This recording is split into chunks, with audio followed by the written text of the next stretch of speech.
we will call the virtual meeting via Cisco WebEx, public access via OPWC YouTube channel. It is May 13th, 2021, 10 a.m. This is the meeting for the Ohio Small Governments Capital Improvement Commission, and we will call the meeting to order. If we would please have roll call. Commissioner Alonso.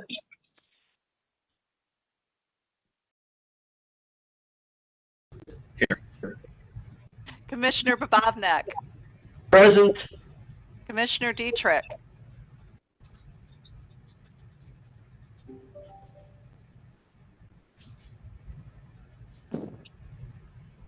Commissioner Dotson.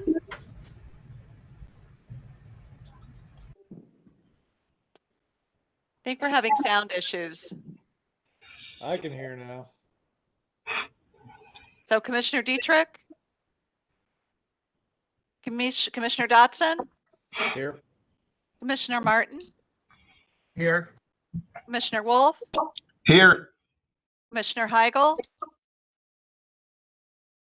Here. Commissioner Rao? Here. Commissioner Stevenson? Present. Are you referring to me? Yes, I am. Thank you. Chairman Thank you. Zimmerman? Present. Mr. Chairman, we have 6 out of 7 voting members are present today, so therefore we have a quorum. Thank you very much. We will continue. The next thing on the agenda is the introduction and acknowledgement of past members.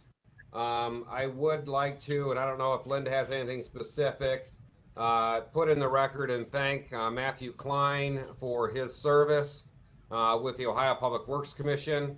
Matthew served a number of years with the commission and always had a good comment, a lot of good ideas that have guided the Public Works Commission through its success. So a special thank you to Matthew Klein for his service on the commission. Linda, I don't know if you have anything else for him. Not for him. No. Okay. So according to my records, we have, well, do you want to introduce the 2 new commission members or? Well, we have 1 new member. Commissioner Wolf is joining us today, but did you want to go around the room and have everybody introduce themselves? Yes, please. Let's just go in order. Commissioner Alonso? Sam Alonso, Mayor of Reminderville. Commissioner Bobovnik? Yes, that's me. I'm here. You want to stay where you're from? From Trumbull County, Weathersfield Township, and I'm a fiscal officer. Commissioner Dotson? Travis Dotson, Village Administrator for the Village of Bethel in Claremont County. Commissioner Martin? Hi, Joe Martin, trustee of Brown Township, Franklin County. Commissioner Wolf? That's me, Steve Wolf, from a trustee in Clay Township and a administrator of Jefferson Township. Thank you for joining us today. Commissioner Heigl? Yeah, Ken Heigl, Executive Director of the Ohio Water Development Authority. Commissioner Rao? Morning, I'm Jerry Rao. I'm the Chief of the Division of Environmental and Financial Assistance at Ohio EPA, and I'm representing Director Stevenson. Commissioner Stevenson? Good morning. This is Andrea Stevenson with the Ohio Department of Transportation, Office of Local Programs, and I am the administrator of the office. And last but not least, Chairman Zimmerman. Thank you. I'm Mark Zimmerman, the Seneca County Engineer, District 16, representing villages. Thank you all for attending, and a special thank you to our, oh, am I froze? We still hear you. And he's gone. So Linda Bailiff, the director and the administrator at Ohio Public Works Commission, is here today. And we also have Will Gaberly is on staff with Ohio Public Works, and he is present with us to administer and oversee and to make sure that we are technically correct. But we've lost Mark, so I think he's going to have to leave and join. I'm trying to recall, did we name an assistant chair last year? I thought we did, but I don't remember who it was. I thought it was me, actually. I thought it was you as well. Yeah. I'm pretty sure that's the way it went down. I think so. I think you're our assistant chair, Sam. So I think our next item is approval of our minutes. Okay. Okay. I think Mark just jumped back on. Didn't it? No, My it was computer gone, huh? decided to restart. There he is. Yeah, my computer decided to restart, so sorry about that. Yeah, you're getting heavy, Mark. Not sure why. But thank you all for attending. Especially thank you to our ex officio partners, without whose help our program would not be nearly as successful as it is. I'll So, move to accept the minutes of last year. okay, Second. there is a motion to approve the minutes from the July Second. 23rd, 2020 meeting. Those were sent under, I'll say under cover, sent by email to all of the commission members. Has everyone had a chance to review the minutes? Yes. Yes. Are there any additions or corrections? Not at this time for me. Okay, so who actually made the motion? Fred. Fred, thank you. Is there a second? Second. Sam. Commissioner Alonso. Very good. Seconded. Thank you. I guess we'll kind of do this out of order. So any further discussion? If not, all those in favor of approving the July 23rd, 2020 meeting minutes, please signify by saying aye. Aye. Aye. Opposed, nay. Motion carries. Thank you. I will forward to you for your signature. Very good, thank you. So the next thing on the agenda is the vote for officers. Before we do that, I just want to be sure, as far as just organization of the meeting goes, please feel free to jump in, but it's often easiest to ask questions or try to interrupt via the chat. So you have your chat open, we can monitor that, and that way we know that each person that wants to speak or has an issue they want to raise, that it doesn't get missed. Often in these meetings, I've found that people trying to talk over each other, nobody can hear anything. So if we can handle that through the chat, I'm not trying to diminish any voice, or I just want to make sure every voice is heard. So we will monitor the chat, we will record the chat, and anything in the chat will be sure to be part of our public record to make sure that we are open and transparent in our discussions. The next thing on our agenda is the vote for officers. I currently serve as the chair of the Small Governments Commission. It is an honor to serve as chairperson, and it is certainly something that I would be willing and honored to continue doing. That being said, I do not want to stand in the way of another commission member who may be interested in leading this commission. So please feel free, if you are interested, to let me know or let Linda know, via the process. Please let me know. Thank you. Commissioner I made a Alonso motion. has made a motion. Okay, so there is a motion from Commissioner Alonso to nominate me as chair. There is a second from Joe Martin, or from Commissioner Martin. Are there any other nominations from the floor?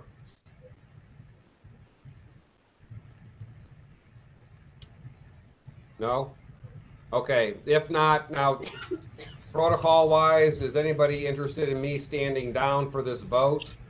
Or is that okay with everyone if I just continue with it? That's okay. Okay. With no others, is there any discussion? If not, all those in favor of Mark Zimmerman continuing to serve as chair, please signify by saying aye. Aye. Those opposed, nay. Motion carries. Thank you very much. As I had said, it is an honor to serve as chair of the Public Works Commission. So the next office, so Commissioner Alonso is currently our vice chair. Commissioner Alonso, are you willing to continue with that duty? Yes, sir. Is there a motion to that effect? I'll move. And who was that? Fred. Fred, thank you. Is there a second? Joe Martin, a second. Thank you. Are there any other nominations from the floor? Hearing none, is there any discussion? If not, all those in favor signify by saying aye. Aye. Aye. Those opposed, nay. Congratulations, Commissioner Alonso, for your continued role as the vice chair. Thank you very much. And those are our two officers, right, Linda? Correct. Okay. We're marching right down through our agenda here. So we will move into number 6, our administrator's recommendations and commission vote. Did everyone has their copy, right? Everyone saw the all the sheets? Okay. Yeah. Very good. I'll turn it over to Linda. All right. Thank you very much, Mr. Chairman.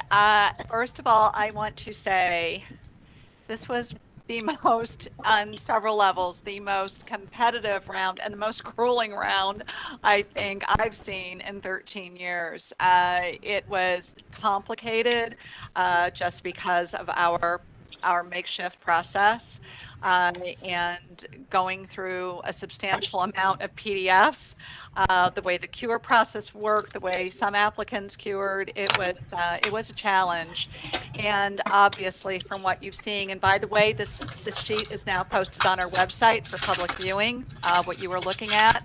Our total available funding, including district RLP contributions of $1,046,500, is just over $27 million collectively, which is the most we've ever had, which is good, but it's also been one of the most competitive rounds that I've ever seen. Shortly before finalizing these recommendations, our CFO was able to provide $2 million more in small government RLP.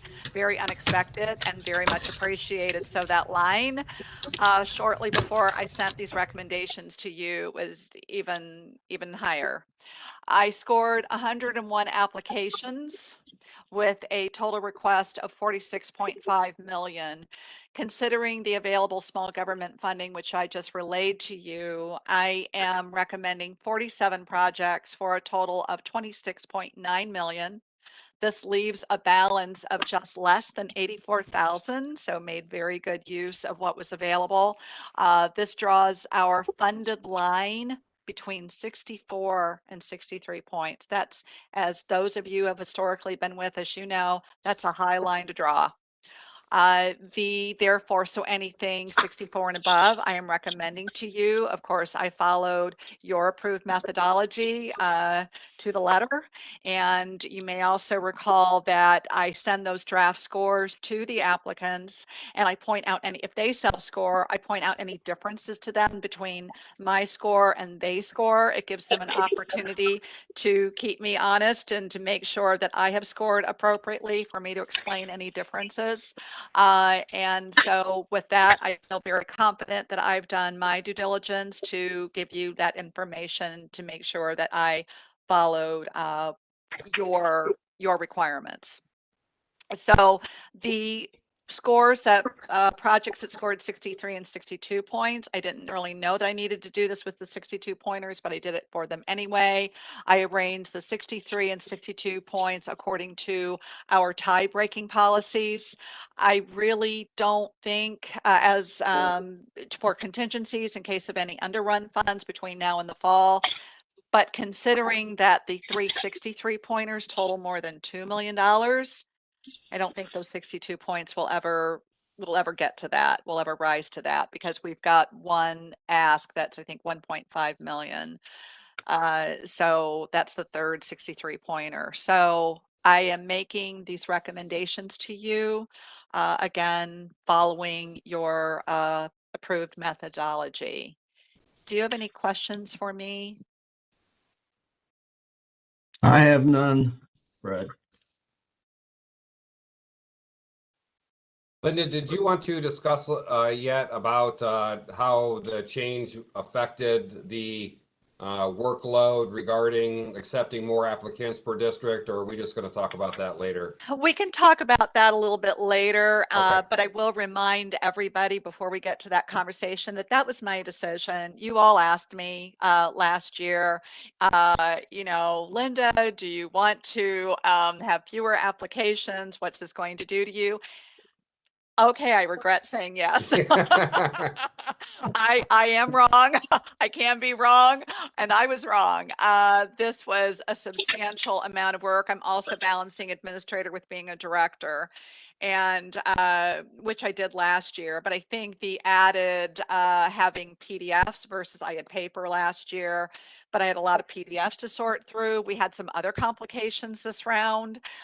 This was a very strenuous round, to say the least, and I'm just pleased that we're here today. I got it through, and I got it through to you. So I appreciate even our applicants' patience with me, because it was a pretty challenging round. But yeah, I do want to get to that. It's also about managing expectations. But also, before I ask for approval of the recommended slate, just remember that I also need a cutoff date for how long we want to keep the slate open and active before we cut off any underrun funds and apply them to the next year's round, that would be 36 fiscal 23. We typically historically we were doing it early November, and then we moved it up to October because I like to have that cutoff before we start receiving applications from our districts. We are, if you haven't heard, we're moving to a new platform, a cloud platform called WorksWise. It's in Salesforce, and we have dubbed it WorksWise. We are launching that on July 1st. So all of our districts will be submitting through that portal, which we think will make things better on so many levels for all of us. But regardless, that's not going to change, I don't believe, the timing and submissions from the districts. I think the earliest that districts do submit is early November. So with that, I'm going to suggest that our cutoff be the last business day in October, which is Friday, October 29th. But I am receptive to moving it up even earlier than that if you so wish. I have no problem with that. Any comments or concerns?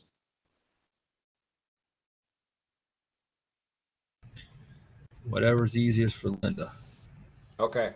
And I will note that Linda did an exceptional amount of work and an exceptional job. I know I say this often, We are lucky, very lucky, to have Linda as our director and as our acting administrator right now.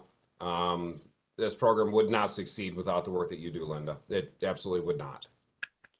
So thank you for all the extra work that I know that you have put in, chasing people around, getting the paperwork and doing what you do. So thank you all very much, or thank you very much. With that, are there any additional comments or questions regarding the slate of projects and or the date for holding the applicants? If not, is there a motion to approve? I'll move. So, I'll second. Joe Martin. All right, Fred moved and Joe, or Commissioner Bobovniak moved and Commissioner Martin seconded to approve the slate and set the date for holding applications as October 29th. October 29th. Any further discussion? If not, all those in favor signify by saying aye. Aye. Aye. Those opposed, nay. Motion carries. Thank you again. We will now move on to next year, round 36, fiscal year 23, right? Right. Fiscal year 23 methodology discussions. The cat's got my tongue. For our newer members, each year we review our methodology, the rules that govern the commission, to see how we can make our program more effective and more efficient, how we can respond to our applicants better, recognizing that there's a little bit of fluidity in our program and how we approach it and in our communities that are applying. So each year we kind of see what worked, what didn't work so well, and our director Linda puts together a list of some recommendations that we will discuss regarding how we think we can make our program even better than it was before. So with that, Linda, do you want to? Absolutely. Thank you. Yes, I have several items. So as you saw on your agenda, I gave you, to make your lives a little easier this morning, I gave you references of where you can find these items in the applicant manual, what pages, as we go through and discuss these potential changes, problems and issues that I ran across. And even one, I always share feedback with you from applicants, and I did have a feedback item this year. So my first item was, for those of you who have been with us for a long time, we have had this policy on the books where, as you know, small government in statute places an emphasis on repair and replacement over new and expansion, just by the code. So it's a signature of the Ohio Public Works funding. There are 3 small government criteria, items 2, 3, and 4, which all affect scoring and differentiate between new and expansion and repair and replacement. In addition to the statutory requirement and those criteria, we have a policy item. It's a manual, page 3, third paragraph. It's the 3rd and 4th lines, which treats any change from private to public infrastructure as new and expansion. And this is something I bring up periodically. Do we want to keep this policy on the books?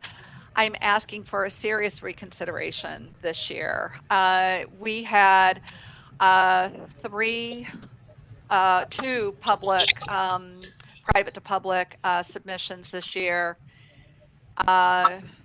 In Southern Ohio, these are not wealthy communities. They are communities that face a serious hardship. And one such community is 6 below the line. It's the village of Bainbridge. So it wasn't competitive and it didn't make it.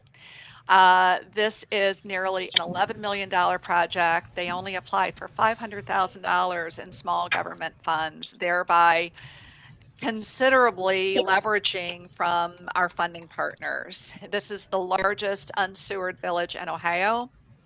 It didn't make the line, it didn't make the cut. And this was a very tough realization this year for this to happen. I would like to, I know in talking to our 19 districts over the course of years, the majority of districts do treat any change from private to public as repair replace. So if you have septic and you're going to sewer, if you have wells and you're going to a plant, they treat that as repair and replacement. You're still replacing the purpose, not the infrastructure, but the purpose and the intent. And I am asking you all, this is my number one request and ask of you, that we change this policy, that if it's, that we treat any private to public as repair, replace going forward, round 36. What was the original intent? Why is it worded this way now? I don't know. It's been on the books for many years that way. You know, I've been with the program for 13 years, and that was a decision very early on. With it, I can't even recall. It may have even been carried over from before I even came on board. It's been on the books that long that I can't even recollect it. But for whatever reason, I just think it's time to reevaluate.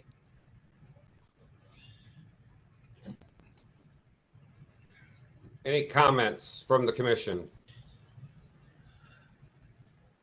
I have no problem with, but you would have thought it would have scored higher at their district level. Jeez. Unless they were asking for a lot more than what they're asking for from here. I mean, 250,000 of it's a loan. Mm-hmm. So what do you need from us? A motion? Do you want to entertain each one of these separately, Chairman?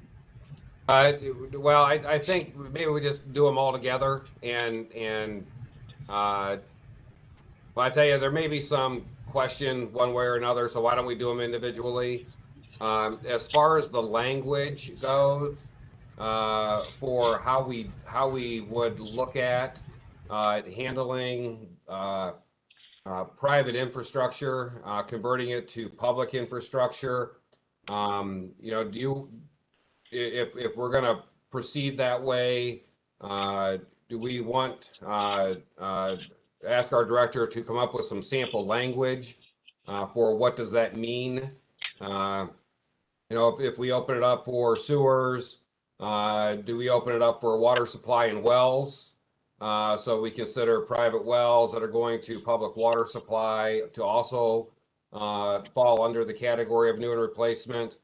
Do we look at private roads and private bridges that may want to be reconstructed and put on the public books as a conversion of private to public? I'm personally 100% in favor of looking at the storm, water, and sewer. A little hesitant about road and bridge funds, just because somebody could very easily purposefully build a private road a lot cheaper and then purposefully try to get public funds or OPWC funds to upgrade it. You want us to kind of come up with some? I had some sample, just some writings I wrote down here that I would share with Linda. If we decide to proceed that way, is that reasonable? And then share those with the commission? Yes. Okay. All right, so why don't we handle these independently, just in case we get one that commission members aren't in favor of, we're not backtracking. So is there a motion to approve the recommended methodology change to approve some private infrastructure converted to public as repair and replacement rather than new construction? Go ahead, Linda. I was just going to suggest, I think, unless you're planning on having a second meeting to review and approve language, or if you would rather just me to institute language according to what's approved today, then I'm going to ask that perhaps we just make a decision on how we want to treat this. My suggestion is, right now, the language reads, the commission treats any project making a change from private infrastructure to public as new and expansion. And I appreciate your comments, Chairman, regarding roads. I was only thinking about wells and septic tanks. Okay. We did have a project also this year that didn't make it, another for community, for stormwater. They have the town floods. They have no storm infrastructure, none. I also had to retreat that one as new and expansion. I think that's a little bit of a different animal. But maybe we can talk about that one next time. But my recommendation today was for the wells and the septic tanks. Okay. That sounds reasonable. Is there a motion to that effect? Fred, I'll make the motion. We accept that. It's been Second. properly moved by Fred, and seconded. Do you have those moved and seconded? First was Commissioner Babovnik. Yes. And then Commissioner Wolf. Any further discussion? Well, I'd like a clarification on the motion that I'm getting ready to vote on. Yep. Okay. My understanding, we're voting on the motion to allow the conversion of private septic systems to a public treatment system and private wells to a public water supply system to be treated as new, or to be treated as repair and replacement rather than new and expansion. So the wording would be something to the effect, this sentence would stay in there, but it would state an exception for those two items. Otherwise, it would still be treated as new and or expansion. That is correct. Additional language would be added here to exempt those two types of projects. All right.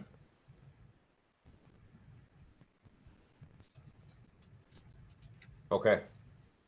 Any discussion? Any more discussion? If not, all's in favor signify by saying aye. Aye. Aye. Those opposed, nay. Motion carries. Thank you. Turn it back over to Linda. Thank you very much. I really How do long is this gonna appreciate be? that. The second one I have is, it caught the chair and I a little bit off guard this year. We have an item in there. It's in the applicant manual, page 3. It's the second item. It's also on page 7 under criterion 7. There is a long running policy. I have no idea how many years this goes back. It precedes me. It provides for a grant limit of $500,000 in order to spread grant money around to applicants, to allow more applicants to obtain grant funding. So therefore also competing and using loan funds, so the loan funds aren't sitting on the table. We don't have an issue with the policy, but the concern came with, I always in the notification to let our applicants know that they're eligible, that we're starting their 30-day cure process. I bring it to their attention if their grant request to the district that was forwarded on to us exceeds 500,000. I let them know they need to address it during the cure process. I bring it to their attention. In the language on page 7, it puts the onus on the administrator if the applicant doesn't address it. We had at least 2 this year. It wasn't addressed. So I didn't even realize that language was there. It caused a problem. So I deemed these two applicants ineligible just to find this language myself after I made that call and say, I excluded you when I shouldn't have excluded you. These were all 50 scoring in the 50 range, by the way. Let me point that out. So they were not competitive, but it was a bit of a back and a forth and an oops. And so I spoke to Commissioner Zimmerman about it, and we were both a little, wow, why did we even put the onus on the administrator to begin with? Just like anything else, it's the onus is on the applicant. We want to take that off the administrator and say, you need to cure for this. If you do not cure for this, you're ineligible, plain and simple. So that's my request, that we pull the sentence out of there about the administrator making that revision, and that if the revision is not made during the cure, it's not an eligible application. So effectively, we would be removing the sentence that says, if not, the administrator will make the adjustment and convert any amount over the threshold to a loan. Information is taken from the original application or from assistance revisions made during the cure period. The biggest issue is that if we are asking our administrator to take grant money and convert it to a loan, we don't know if an entity wants a loan. We don't know if they haven't signed a loan letter. We have nothing to do that on, except in here it says that our administrator has to do it. By taking that out, if someone does not cure for the $500,000 limit, their application will be deemed ineligible. This is Joe Martin. Just a point of clarification. By removing the sentence, it no longer specifies who is responsible for that change. And I'm just wondering if 2 lines above there where it says it must be adjusted during the cure period, we could just insert it must be adjusted by the applicant during the cure period. Good suggestion. Very good suggestion.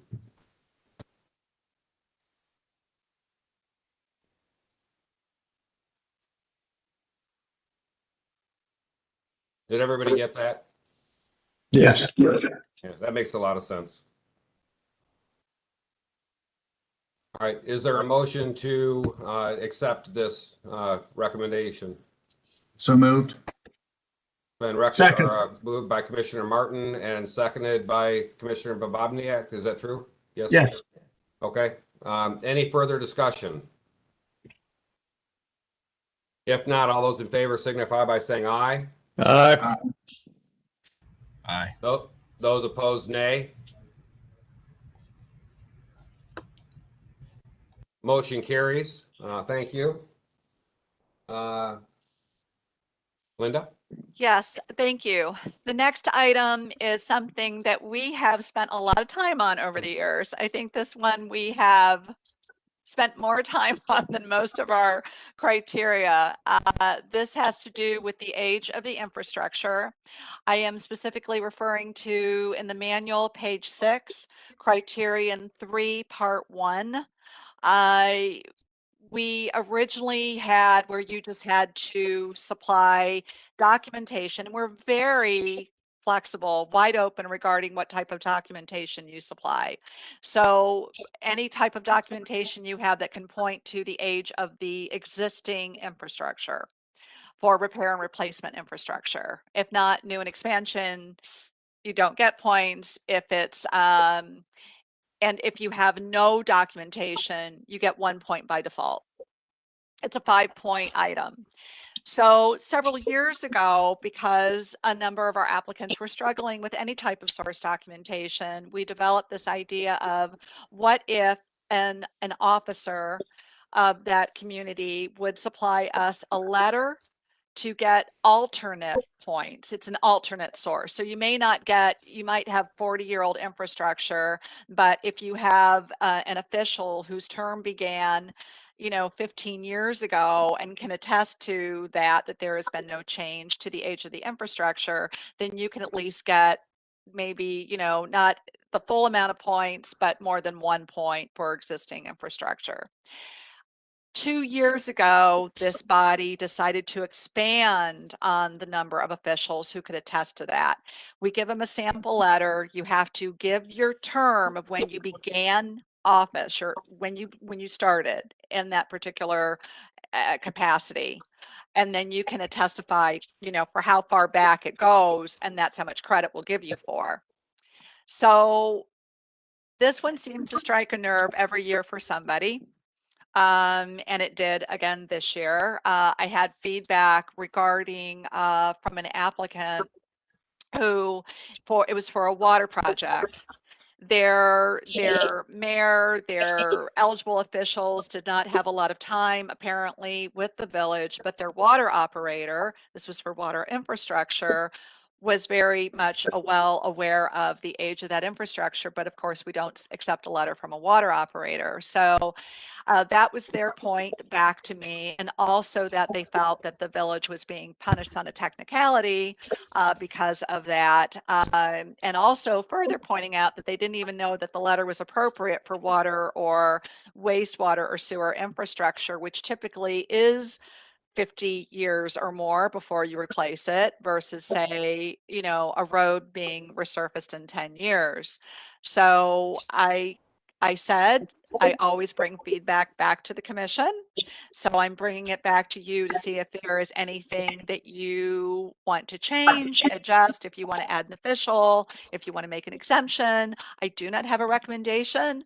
I'm just sharing this information with you to see if you want to make any adjustments to this.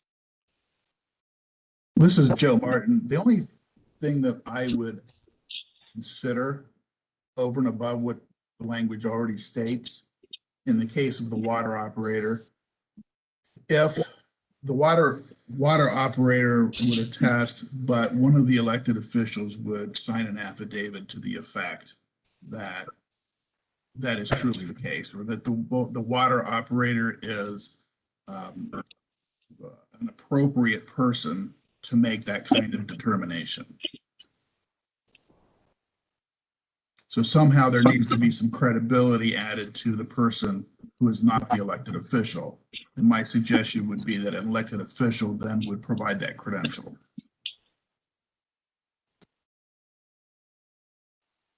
That's just a suggestion. I don't have a problem with the way it's written. Right. Yeah, that's why we're discussing it. So we want to hear what each commission member thinks. Any other comments or for those?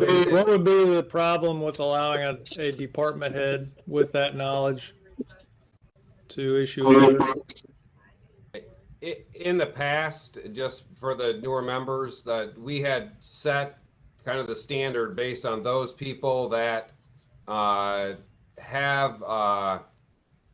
have an elected position, basically have under their signature a certification of oath. That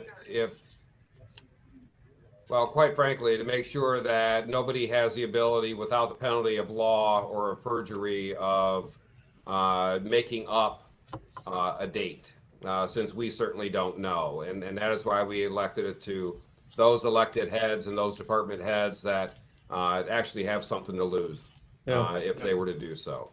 I assume that's also why you don't allow former officials, only current. Correct. And does this letter, is it required to be notarized or No. Just certified. certified? I think it goes back to the last thing we talked about, giving Linda the authority to make a change. Shouldn't be her job. It's got to be our job. We're the ones that have to set the criteria. We don't want her being pressured or pushed or whatever. So I'll make a motion to accept Linda's reasoning for the age. So you're saying make no change? Make no change. Once we have the right to do this, and that's what we're here for, then we don't need to make a change. It'll be just whatever you know, we don't want her involved in with the people going back and forth about whether it's a good project or a bad project or underscored or overscored. We make the decision. If they can't follow the guidelines, then we don't approve it. Other discussion? Well, maybe I'm not hearing it right, but I thought maybe her request was to have an elected official be able to Yes, sign off on something that says that that they trust their person that's been there for 30 years as a Yeah. No, she didn't I say think that. that was Commissioner Martin's suggestion. I'm not Okay. sure that Director Bailiff made any No, recommendations on this one. Okay. she did not. She did not. The other part of it is for them to call her up and tell her they think they're being, not treated fairly. There is some responsibility on the mayor and everybody else in the engineering firm and whoever it may be that's putting this together, to look at the criteria. Yeah, I think the issue at hand, the way I understood it, was the mayor, as the elected official, he was not in office long enough to substantiate the age of the equipment. Therefore, he wasn't qualified to make that. Correct, but that's not a slight. I mean, he shouldn't use that as being treated unfair. It's just that's what the rules are. They thought there was a disadvantage to villages that have aging water and wastewater infrastructure if their named officials in the methodology haven't been in office that long, knowing that that type of infrastructure by what it is has a long useful life. And so wanted to know if we could show some some flexibility or to look at this type of infrastructure a little bit differently by virtue of what it is, that it's meant to last a long time. And therefore, would a operator of a water plant or wastewater plant be, could we add them? I'm just, would you want to expand, or would you, the suggestion that was made to have a department head with that knowledge, to have the operator with that knowledge, and then have one of the existing named local officials sign off on, according to the water operator, my term began such and such, but according to the water operator, this infrastructure has been in place for 40 years. I think that's what I'm hearing from you regarding recommendations, or if you just want to leave it as it is and make no changes. And let's to consider that this is the case where there are no inspection reports, bid documents. This is already an alternative to having any records whatsoever of your water system, of your sanitary system. This is in lieu of having any documentation whatsoever of your infrastructure. So this is already the accepted method. The second way that you can do it, which is why we wanted it to limit it somewhat originally. Just going back. Now, if it's the will of the commission that we want to accept others and maybe have those signatures certified under oath and notarized, that puts a level, something. I don't know. My comment is this: over the years, they know that the water plant has been there. There are ways to research if they want to do it. The problem is we have to keep records as townships, cities, villages, etc. And somebody has to be able to go back and look. And then if you're at a standstill, you have to, I don't know. It just, people don't want to do the research. Yeah, I agree. I agree. There are a lot of small governments that don't put in the effort that they could, but at the same time, a lot of these small villages just don't have the records, period. And, going back 50 years, and these are probably the same villages who need this funding more than some of the others.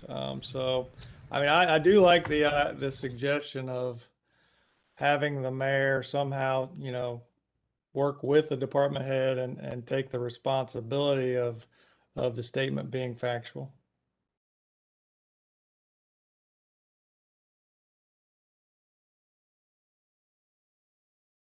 All right, is there any more discussion?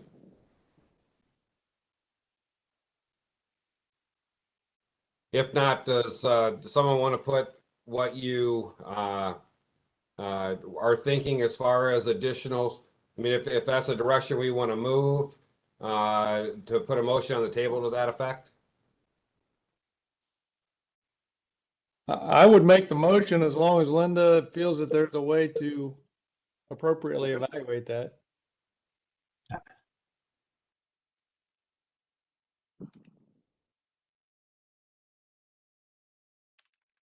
So the motion then would be, I guess, what Commissioners Martin and Alonso were stating is a department head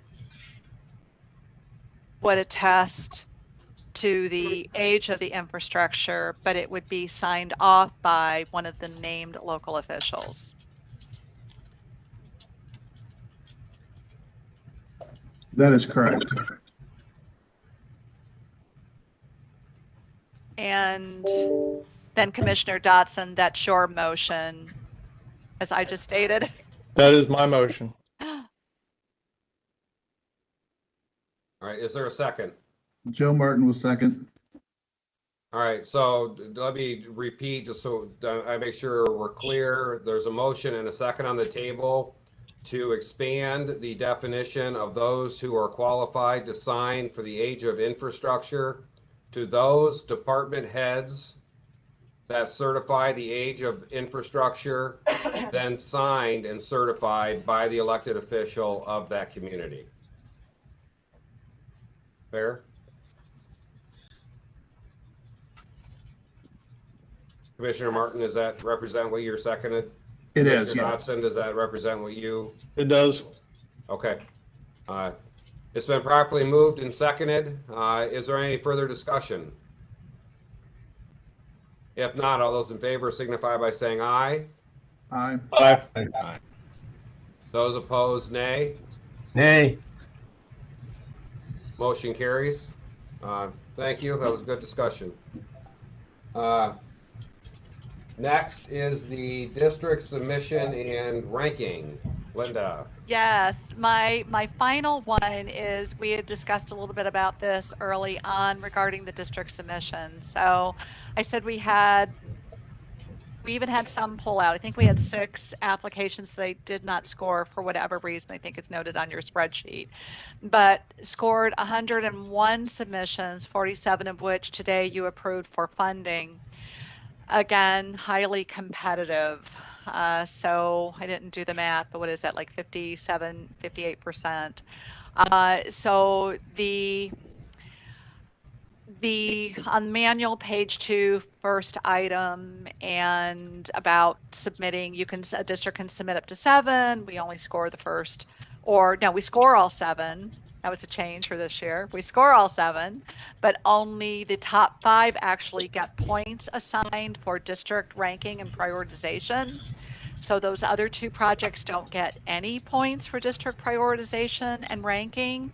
You may have noted in the detail of what I provided you in that spreadsheet that there was only 1 project above the line that didn't have any district points. It was a 6th or 7th ranked project for that district, so it had no district ranking points. So only 1 even made the cut. So, which shows that if you are a 6th or 7th project, you're just not going to compete with the top 5 from a district. So I also am all about managing expectations. And do we want these applicants to go through this effort, these 6th and 7th ranked applicants to go through an effort if they don't have much of a chance to compete?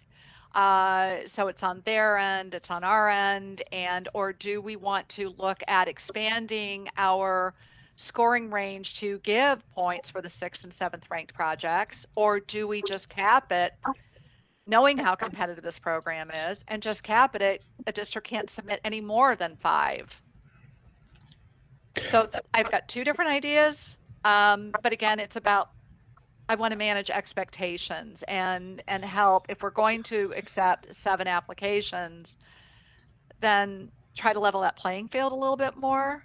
But if they've already didn't get funded at the district, and so they're lower on the district ranking when they come to us, should they be coming to us?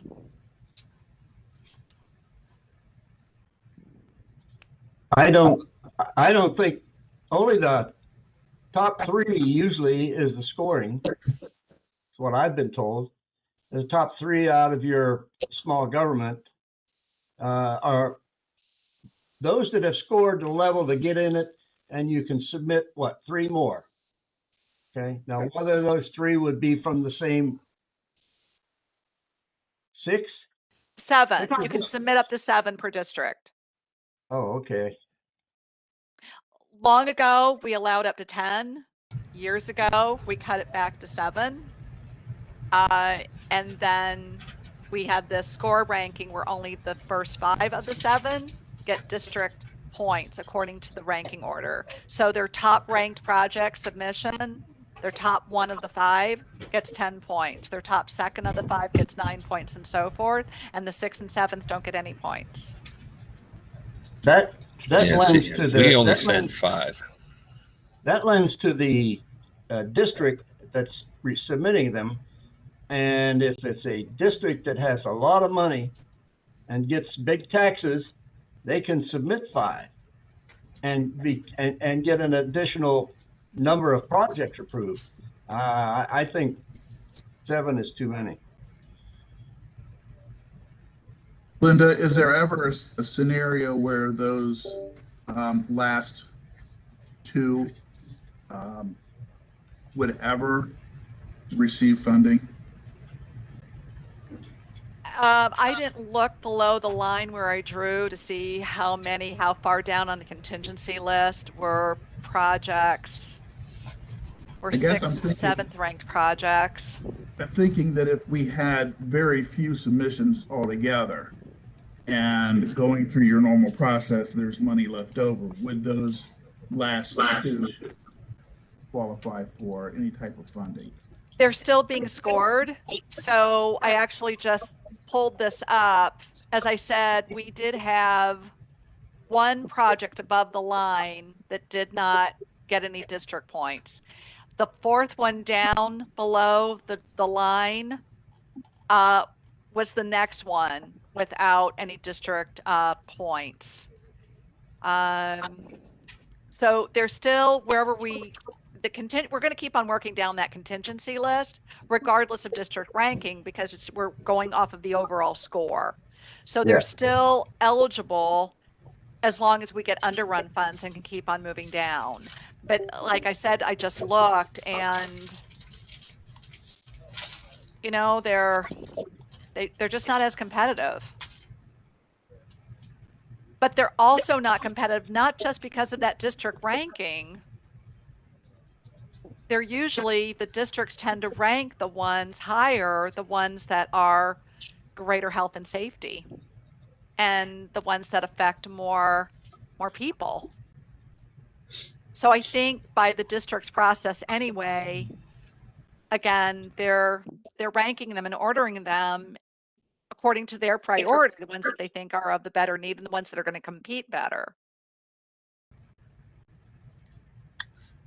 So what's your suggestion, Linda? You had 2.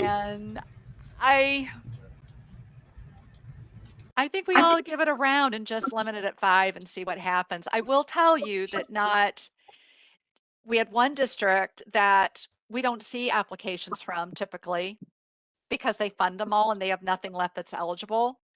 We have another 1 or 2 districts that will submit only 1 or 2.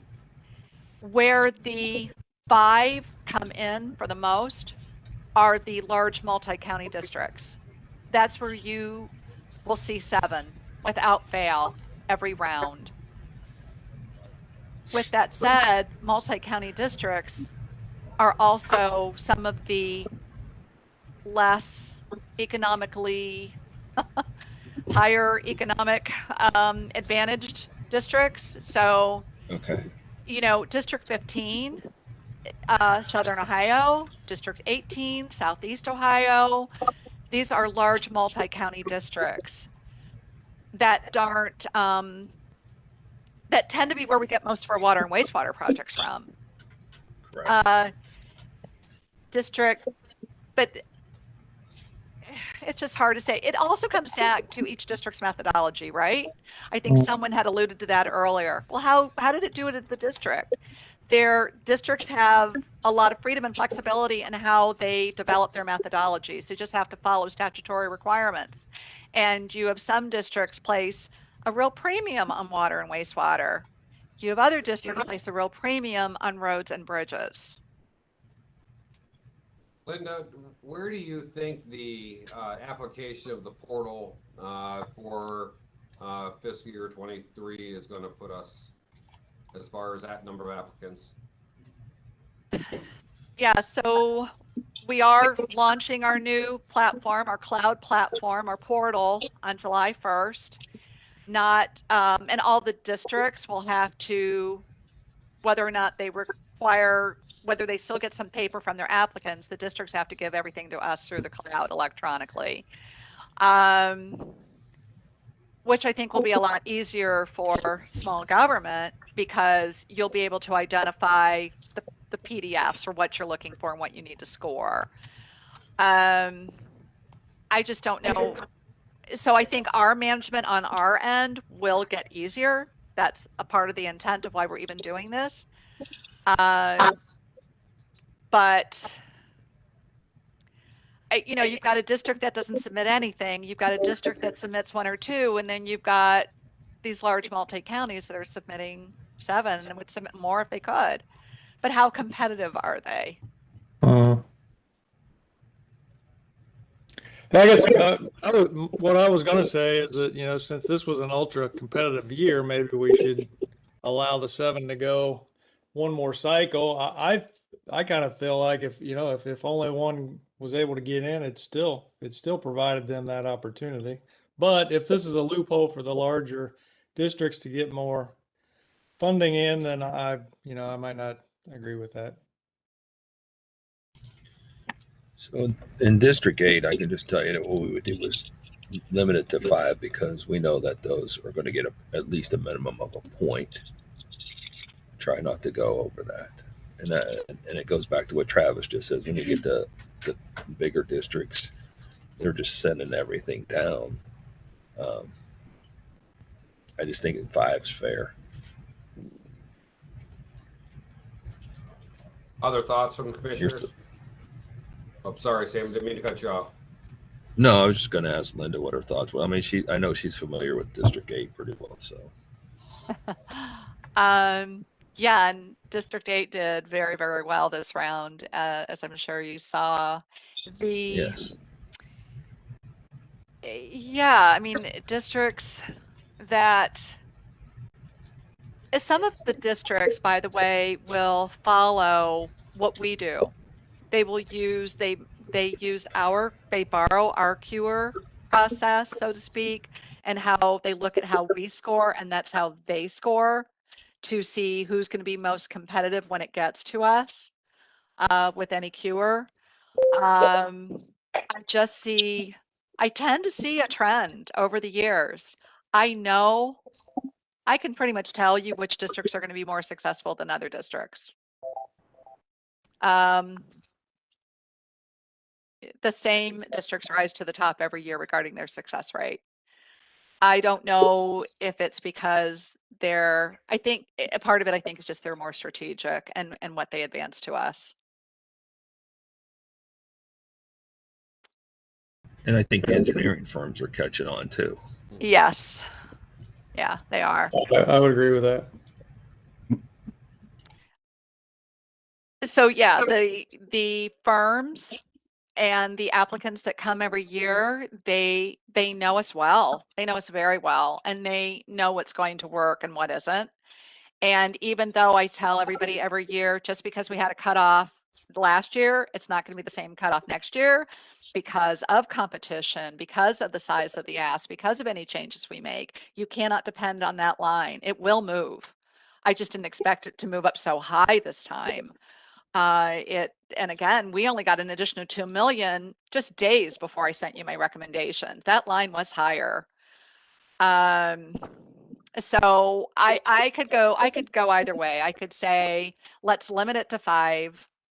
If you want it to ride a 7 for another year and see what happens to competition, we can do that. But if you want to do that, do you want to give points to the 6th and 7th ranked projects to make them a little bit more competitive, expand that range?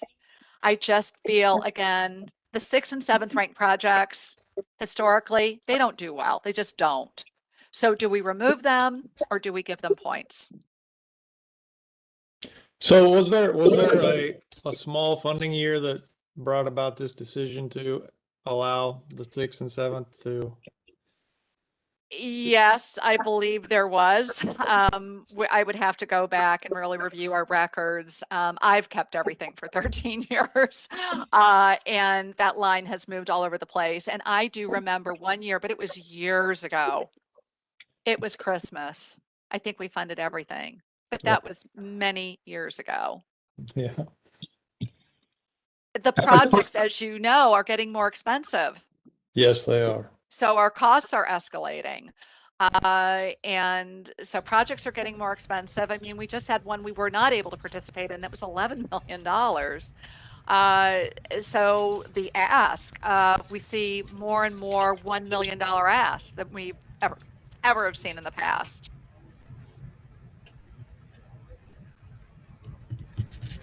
So what are the thoughts? Right. Sorry.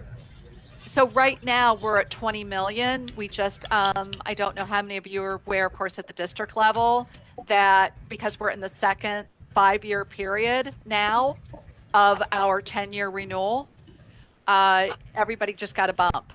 So we went from 17.5 in grant and our allocation, our skip allocation, up to 20 million.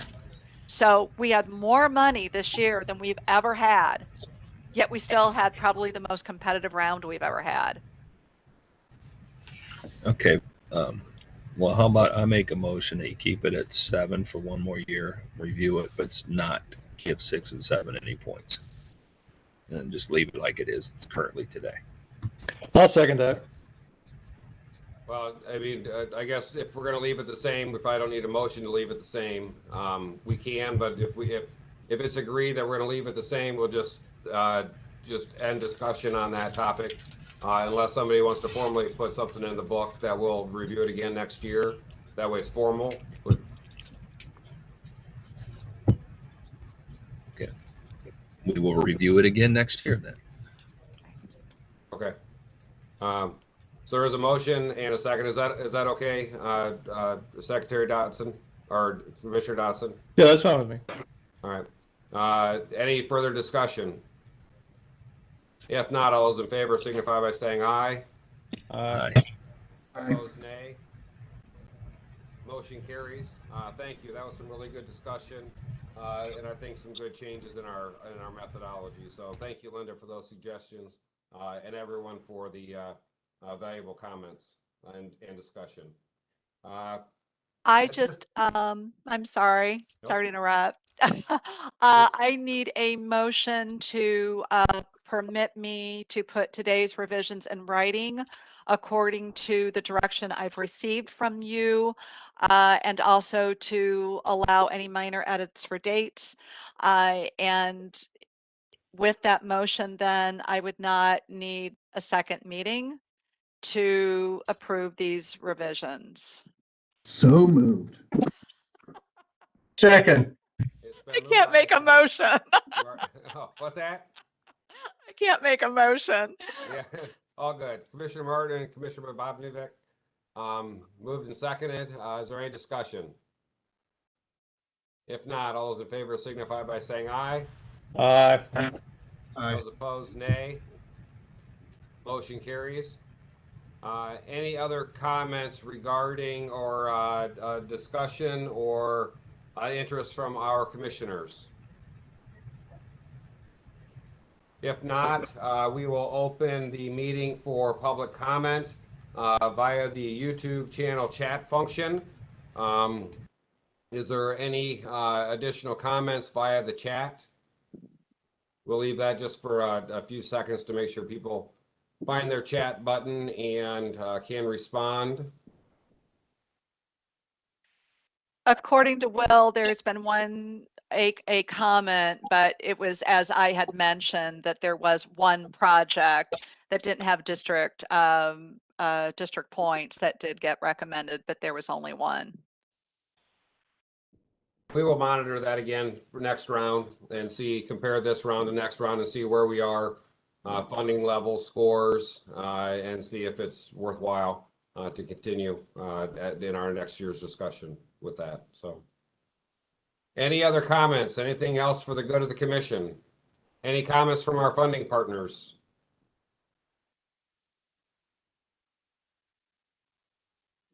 Thank if you. not, Mark, I just want to thank the commissioners for allowing me to join you. I'll be glad to be part of the team. Awesome. Well, welcome aboard. So we're honored to have you.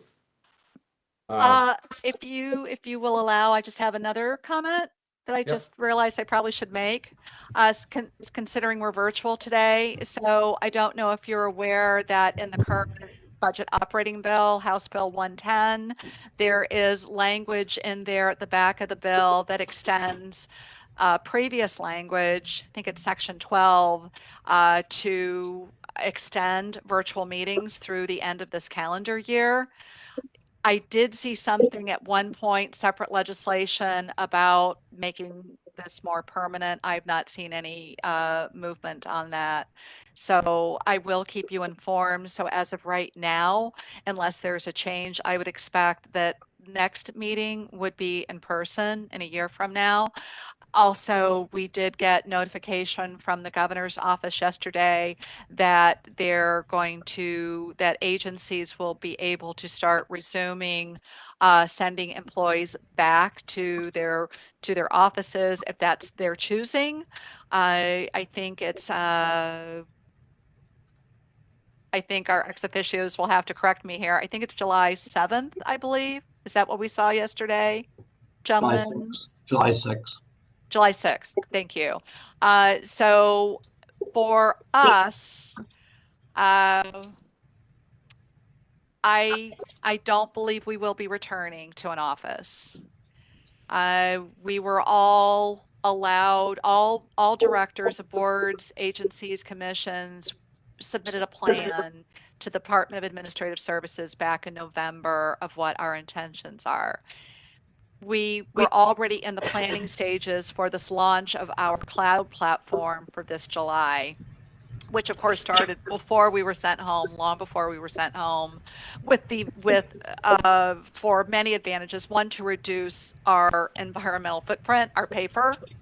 So without paper, being in the cloud, without having to receive mail, we were, without knowing it, we were already positioned for a teleworking environment. We are about to go down to only 8 staff members, so we're very small.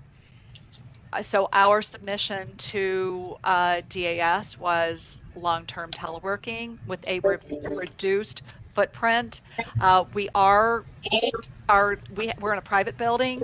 We lease it. We enter into a lease every 2 years. We were informed that our lease would not be renewed beyond a month to month till the end of this calendar year. That was a decision by DAS.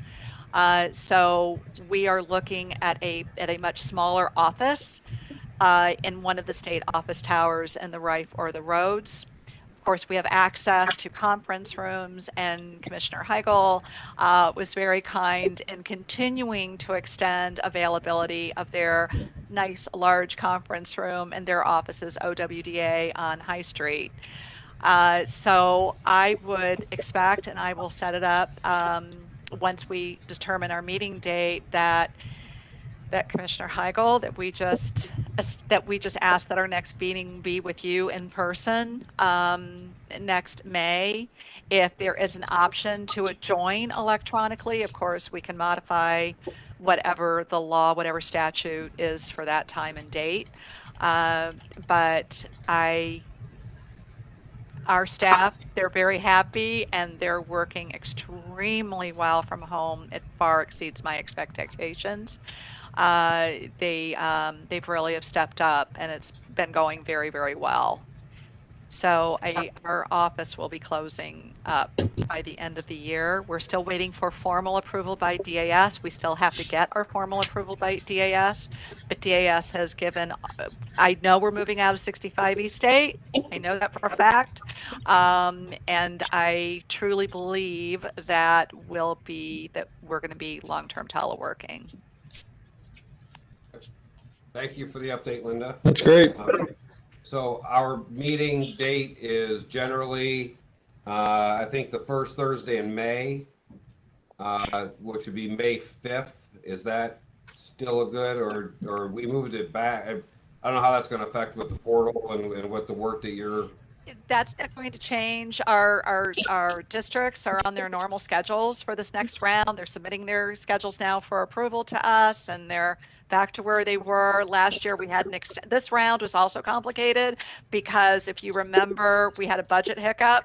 So we were a little delayed. So we gave districts extra time to get things to us. This year, we're going to be back on track for everything being submitted to us by the end of February. And I couldn't remember if it was the first or second Thursday in May. I know this week we did the second Thursday. But if it's the second Thursday, May 12th, if it's the first one, yes, May 5th. Either way, I mean, it is for me, it always fell on a board meeting date for the county engineers, which is the first Thursday, which is what I know. So the second Thursday would be better for me, but it's what's best for the group. I'm happy to miss an engineers board meeting for this anytime. So we either be looking at the 5th or the 12th. Does anyone have a specific recommendation, or do we have room availability on either of those days? Yeah, both dates are available. If you're coming to OWDA, those dates are available. We're coming your way. Yeah, Thank you. for asking. We'll be ready. So how about the 12th? Does that sound reasonable to everybody?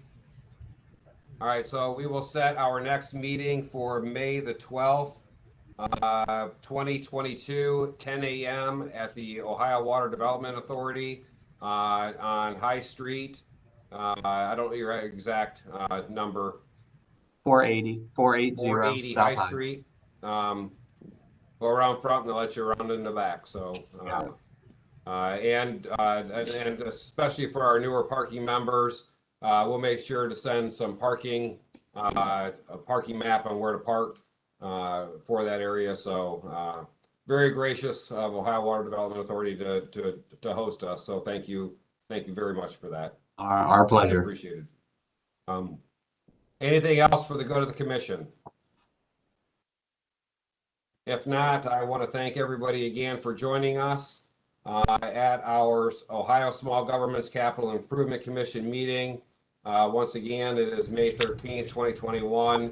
Meeting began at 10 a.m. via WebEx and public access via OPWC YouTube channel. Is there a motion to adjourn?